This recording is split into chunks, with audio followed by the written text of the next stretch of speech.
Ek wil jou vra om so 'n bietjie te vergeet wat daar buite aangaan. Vergeet so 'n bietjie die dinge daar buite, vergeet dat dit winter is. Kom ons sit vanoggend so 'n oomblik aan die Here se voete. En ons ervaar dit wat hy vir ons wil gee en doen in hierdie oggendure. Wanneer ons na die woord van die Here kyk, my broer en suster, 40 dae na die opstanding, het Jesus en die disippels na die Olyfberg gegaan. Dit was naby Jerusalem. Daar het Jesus sy volgelinge beloof dat hulle spoedig die Heilige Gees sal ontvang. En ek lees vir Johannes 14 vers 25. Dit sê ek vir julle, terwyl ek nog by julle is. En wanneer die Vader my naam die voorspraak die Heilige Gees stuur, sal hy julle leer en julle herinner om alles wat ek vir julle gesê het te onthou.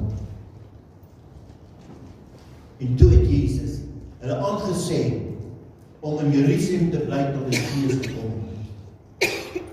Ek preek vanoggend vir jou oor die geleentheid toe Jesus hemel toe opgegaan het, hemel toe opgevaar het, die hemelvaart soos ons dit ken. En die skrif van die Here is in Handelinge 1 vers 9 tot 11. En nadat hy gesê het, is hy opgeneem terwyl hulle dit sien, en 'n wolk het hom voor hulle oë weggeneem. En toe hulle nog stip na die hemel kyk terwyl hy weggaan, staan daar 2 manne in wit klere by hulle wat sê, Galileese manne, waarom staan julle en kyk na die hemel? Hierdie Jesus wat van julle af opgeneem is in die hemel, sal net so kom, soos julle hom na die hemel sien wegvaar het. Wat 'n blye tyding! Jesus gaan kom op die wolke, ja, dis seker. En elke menslike oog sal hom sien. Elke knie sal voor hom buig. Daardie wonderlike dag, wanneer hy ons gaan kom haal. Nou ek het na hierdie woorde van die engele gekyk en ek het so 'n paar dingetjies daar uitgehaal. Vir ons vanoggend, sodat ons net weer eens kan onsself herinner aan die koms van die Here wat voor die deur is. As jy die wêreld om ons kyk, as jy na die dinge sien om ons, as jy sien die oorloë en gerugte van oorlog hoor en die aardbewings en al die dinge, dan moet ons begin, nie ek sê ons kinders van die Here bekommerd raak nie, dan moet die wêreld begin bekommerd raak. Want die koms is voor die deur en die Here gaan al sy kinders kom haal, om saam met hom enig in die hemel te wees. Eerste iets wat vir die disippels duidelik hieruit geblyk is, dit het vir hulle realiteit geword. Jesus het opgevaar hemel toe. Hy is nie meer by hulle nie. En hy het besef dat die geliefde Jesus van hulle vergoed verlaat het. En ek glo vandag, dis moeilik vir hulle gewees om dit te aanvaar, dat Jesus nie meer daar was vir hulle nie. Dat Jesus nie meer vir hulle die gelykenisse gaan vertel en dit vir hulle uitlê nie. Dat Jesus nie meer wonders voor hulle oog gaan doen nie. Dit wat hulle die afgelope 3 jaar gewoond aangeraak het, gaan nie weer ooit dieselfde wees nie. Die mens Jesus is nou vergoed weg. En daarom kan ek net my indink, kyk hulle nou met verlange op na die hemel terwyl Jesus wegvaar die hemel in. En ek dink hulle was ook maar bekommerd. Ek dink ons sou net so bekommerd gewees het. Ons sou ook nou met verlange gekyk het. Jesus, waar gaan U nou heen? U kan ons nie alleen los nie. Die tweede wat ons kan aflei is dat God wil hê dat daar verandering in hulle lewe moet plaasvind. Dat hulle moet groei. Jesus het geweet dat sy disippels slegs sal groei wanneer hy hulle alleen agterlaat. Is dit nie ook so in ons lewens nie? Soms moet ons ook in die diep kant ingegooi word en moet swem, ja nie swem.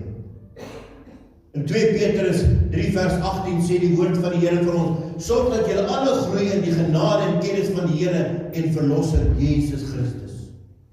Nou wil ek jou 'n vraag vra vanoggend. Hoeveel het jy in die jaar wat verby is al gegroei? Dis nog net 5 maande, dis nog nie eens die 6de maand nie. Hoeveel het jy gegroei? En ek praat nou nie in sentimeters nie, maar in jou geloofslewe. En in jou vertroue, in jou verhouding met die Here Jesus. Kan jy dan vanmôre sê, ja pastoor, ek weet in die jare verby is 'n paar geestelike doelwitte van my al bereik. Iets het gebeur al. Ek het soveel geleer van die Here Jesus en dit het my definitief verander. Of jy kan ook sê, deur die genade van die Here het ek geestelik gegroei en ek het gevorder. Alles net 'n klein tree, my liewe suster, kan jy dalk sê ek het gevorder. Ek het gevorder in my toewyding aan die Here, gegroei in my verhouding en vertroue in die Here. Dalk sê jy vanoggend, my manier van dink het verander. Of ek het dit reg gekry om 'n sekere slegte gewoontes te laat staan. Ek het dinge agtergelaat. Want die Here het my verander. Hy het in my hart kom woon. Hy het dinge my heel gemaak. Hy het my nuut gemaak. En ek kon met die krag van hom sekere dinge agterlaat. Ek is nie meer 'n ou mens nie. Ek is 'n nuwe mens. Kan ek vir jou sê vanmôre, as jy nie geestelik gegroei het in die laaste 5 maande nie, en jy nie vir jouself doelwitte bereik wat jy moes bereik het nie, is jy besig om agteruit te boer. Want jy weet self, as iets nie groei nie, is dit besig om dood te gaan. Daar was 'n teleurstelling in die harte van hierdie disippels. Want hulle het heel moontlik gevoel, hulle is alleen, heeltemal alleen gelaat. Dink mooi, en op daardie dag toe hulle so voel, toe hulle hartseer was, het God engele gestuur en gesê, waarom staan julle so na die hemel en kyk? Hierdie Jesus, die een wie saam met jou op pad gestap het, die afgelope 3 jaar, gaan net weer so kom. Nou kan ek vanoggend vir jou sê, my liewe broer en suster, hierdie Jesus, in wie jy groei, hierdie Jesus wie jy nastreef, en wie jy sê ek wil graag soos hy word, gaan ook so kom op die wolke, soos wat ek opgevaar het. Maar die groot ding gaan wees, gaan jy gereed wees? Gaan jy gereed wees om hom te ontvang? Of gaan jy sê, soos die disippels sê, my einde van my wêreld het aangebreek. Met ander woorde, die einde van hulle verhouding met Jesus het aangebreek. Of althans so het hulle gedink, so het hulle gevoel dalk. Ek wil volgende vir jou sê, voel jy dalk, jy groei nie, daar gebeur niks in jou lewe. Wil ek jou sê, om te verander, soos wat God vir ons moet verander, is wanneer daar iets niets in jou lewe gebeur. En ons almal hou tog van nuwe dinge. Kyk net hoe blomme 'n man as jy vir hom 'n nuwe motor gee. Of 'n vrou as hulle 'n nuwe rok kry. Maar ons soek daai nuwe dinge in ons lewe. En die Here Jesus sê vir ons moet verander om soos hy te wees, dan sal daar iets in ons lewens inkom. Nuwe dinge sal gebeur. Wat vir die mens dalk beteken dat die einde van hulle lewe is maar daar waar God begin om iets nuuts te doen. Hoe dikwels het ons nie al beleef? Hoe dikwels het jy nie al gevoel dat dinge staan stil, dinge gaan nie vorentoe nie, dinge werk nie uit nie. En dan wanneer die Here inskop en die Here kom in en hy begin vir ons doen en dinge doen, dan sien ons iets nuuts gebeur. 'n Blom word weer nuut geblom. Daai liefde wat ek het vir my vrou word weer nuut in my hart vasgesit. Daai liefde wat ek het om vir die Here te dien word weer iets nuuts in my. Daar gebeur iets in jou wanneer jy aan die einde van jou planne en jou dinge gekom het. En dit is Jesus wat met jou gebeur. Weet jy wat? Hemelvaart beteken dat God oralste is. Hemelvaart beteken, of gaan daaroor, dat daar 'n nuwe era, 'n nuwe fase aangebreek het in die mens se verhouding met God. Beteken dat Jesus die fisiese vryheid vir die geestelike. Jesus kom en hy verlaat sy disippels, hy verlaat 'n groepie mense, sodat hy by alle mense kan wees. Is dit nie wonderlik nie? Jesus nie meer as mens tussen ons nie, maar eerder as gees by elkeen van ons, in elkeen van ons. Johannes 16:7 sê, maar ek sê vir julle die waarheid, dit is vir julle voordelig dat ek weggaan. Hoor wat sê Jesus, dit is vir julle voordelig dat ek weggaan, maar Jesus nou is nie meer by ons nie. Nee, ek is by jou. Ek is in jou. Want as ek nie weggaan nie, sal die troos na julle kom nie. Maar as ek weggaan, sal ek hom na julle toe stuur. Hy sal by julle wees. Kan ek maar sê, dat die hemelvaart is soos 'n uitklophou in die eerste ronde.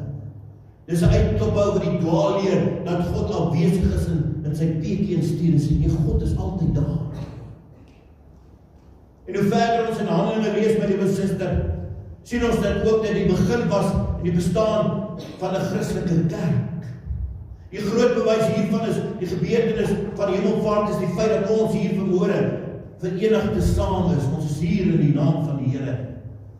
En die feit dat die kerk in die wêreld is die bewys dat Jesus opgevaar het na die hemel en sit aan die regterhand van God. Wat beteken hierdie aan die regterhand van God vir ons vandag? Kan ek vir jou sê, dit dui nie op 'n plek nie, dit dui op 'n posisie van Jesus. Dit gaan nie oor waar Jesus is nie, maar dit gaan oor wat Jesus doen. En wat hy doen om te regeer saam met die Vader, wat hy doen om in te tree by die Vader vir ons. Here, daar in Riebeekstad sê, Vader, in Riebeekstad is daar 'n ou met die naam van Koos.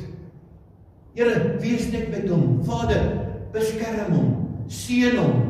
En so kan hy elkeen sy naam noem. En sê, Vader, hulle is net mens, maar hulle is lief vir U. Ek vra U om hulle te seën. Wat hy doen, is om 'n koning te wees. Wat hy doen, is om vir my en vir jou 'n plek voor te berei. Het jy al ooit gedink hoe dit in die hemel sal wees? Dink oor 'n oomblik, net daar waar jy sit vanoggend, van die beste oomblik wat jy in jou lewe gehad het, die lekkerste maaltyd waar jy aangesit het. Dink vir 'n oomblik. Kan ek vir jou sê, die hemel gaan so wonderlik wees.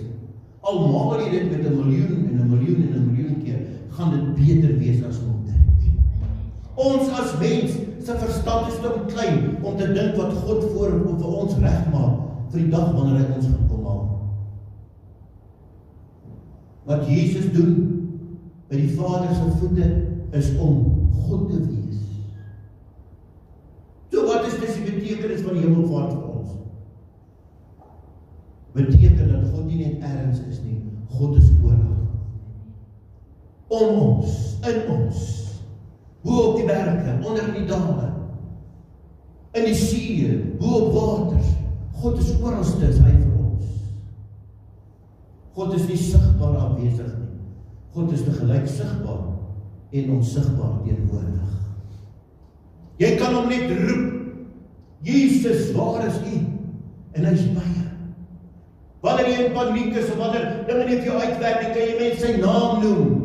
En ek het al gesê, dis daai naam wat bo al die name staan. Daai naam wat krag in is. Halleluja. Ek sal nooit vergeet nie, toe my seentjie Jaco, omtrent so 6, 7, 8 jaar oud was, staan ons eendag daar in ons kamer en hy val net om. En hy raak blou in sy gesig. En al wat ek kon uitkry was Jesus. Help, Here help. En onmiddellik het die Here hom aangeraak en hom genees. Agterna dokters toe gegaan, hulle kon niks vir hom doen nie, want hy was klaar genees. U sien, dis so naby Jesus is.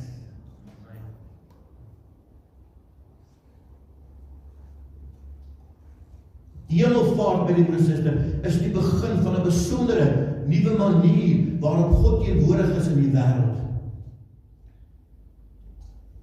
En in ons kerke, daar waar hy wil wees. Hemelvaart is die begin van God se teenwoordigheid by ons, 'n besondere manier deur sy Gees, of ons wil erken of nie. Hemelvaart beteken dat ons hom kan loof en prys wanneer ons saam is. En dat God nie beperk word deur tyd en 'n plek nie. Dat God nie gebied word deur menslike omstandigheid nie. Maar dat God daar is waar ons is. Wat het Jesus gesê? Ek sal met julle wees al die dae van julle lewe tot aan die einde van die wêreld. Ek is daar vir julle. Die betekenis van die hemelvaart is dat God daar is vir ons. God is daar, wanneer die telefoon lui en jy die boodskap ontvang, dat 'n familielid oorlede is, en jy weet nie om die hartseer te dra nie. God is daar, my liewe suster, wanneer die baas jou inroep en sê, sorry, maar jy het nie meer 'n werk nie. God is daar, waar jy in die hospitaal langs die siekbed staan, en jy weet nie wat op die regte ding om te sê nie. God is daar, waar jy ondraaglike pyn verkeer. God is daar, wanneer jy alleen is. God is daar, wanneer jy vals beskuldig word. God is daar, wanneer die wêreld en ander mense jou beledig. Ja, God is ook daar, wanneer jy dalk jou meer verloor, en dinge sê wat jy nie moet sê nie. God is ook daar, wanneer jy iemand seermaak met jou woorde. Verstaan jy dit, my liewe suster? God is daar, wanneer jy jou Bybel oopmaak en sy woord lees. God is daar, wanneer jy op jou knie buig voor 'n grote God en hom aanbid. God is daar, wanneer jy hom loof, en jy prys, en jy steek jou hande op in afhanklikheid van God. En sê, Here, ek is lief vir U. God is daar, wanneer jy iemand help. God is daar, wanneer jy iemand te nakom. God is daar, wanneer jy deel gee vir die uitbreiding van die koninkryk van God. God is hier by ons vanmôre teenwoordig. Hier waar ons by mekaar is. Ja, God is nie ergens nie. God is oral en altyd teenwoordig. En as ons dit net kan verstaan, hierdie jaar het ons al klaar geestelik gegroei. Die grootste troos vir die hemelvaart is, my liewe suster, ook te weet dat God daar gaan wees die dag wanneer jy jou asem gaan uitblaas. En jy gaan sterf. En waar God is, weet ons, is nie dood nie, daar is net lewe. Prys sy wonderlike naam. As ek en jy dan weet, my liewe suster, dat God oral is, as ons dit waarlik glo met ons hele hart vanoggend, en ons weet God is altyd alomteenwoordig, kan ons lewe nie meer dieselfde wees nie. Want ons moet elke dag leef voor die troon van God. Sal jy nie meer soms sondig nie, as jy net verstaan dat God daar is. God daar is wanneer jy in jou motorkar klim. God daar is wanneer jy in die spar instap. Want God is oralste. Weet jy wat? Dieselfde Jesus, wat saam met sy disippels vir 3 jaar op aarde gestap het, hemel toe gegaan het. Dis dieselfde Jesus wat ons gaan kom haal. Dis dieselfde Jesus wat vir ons 'n plek gaan gereed maak het. En daarom moet ek en jy voortdurend in voorbereiding vir hom leef. Ons moet altyd seker maak, Here, dat elke dag ons groei en groei en groei in heiligmaking voor die Here. En dan vra ons te help in alles wat ons is en wat ons doen. Hy is daar wanneer ons voor hom staan en self ondersoek doen en berou het oor ons sondes.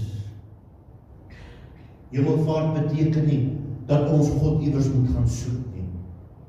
God is al klaar by ons. Daarom kan ek en jy dag vir dag in dankbaarheid in sy teenwoordigheid lewe. Ons is nie van die wêreld nie, alhoewel ons van die wêreld is. Ons is van God. Hy wat ons gaan kom haal op die wolke, sodat ons saam met hom gaan wees. Dis wonderlik om te besef, my liewe suster, dat God die hele tyd by jou is. En as jy hom in jou hart het, volkome en jy is lief vir hom, sal ons nie dinge doen wat hom nie aanstaan nie. Sal ons dit doen wat hy van ons vra om te doen. Kom ons maak ons op dit.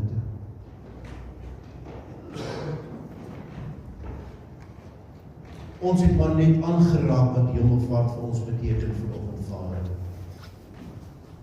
Maar daar is soveel wat ons hieruit kan trek, dat ons as mens dit kan vat, dit kan leef, en ons in u krag groei, geestelik groei, dat ons soos Jesus kan word. Dan kan ons maar net sê, ons kan nie wag dat u ons kom haal op die wolke nie. Daarom is my gebed vanoggend dat elkeen wat hierdie woord hoor, hulle self so sal voorberei, dat hulle sal die dag wanneer Jesus ons kom haal op die wolke, sal saamgaan, ons net soos hy gaan opvaar terug na die hemel, om in die hemelse plekke te leef, en aan te gaan sit, aan die tafel, die bruiloft van die lam, gaan dit nie wonderlik wees nie, Vader. Dankie dat U ons die krag gee om dit te kan doen vandag. Dankie dat U by ons is in Jesus. Ons prys U wonderlike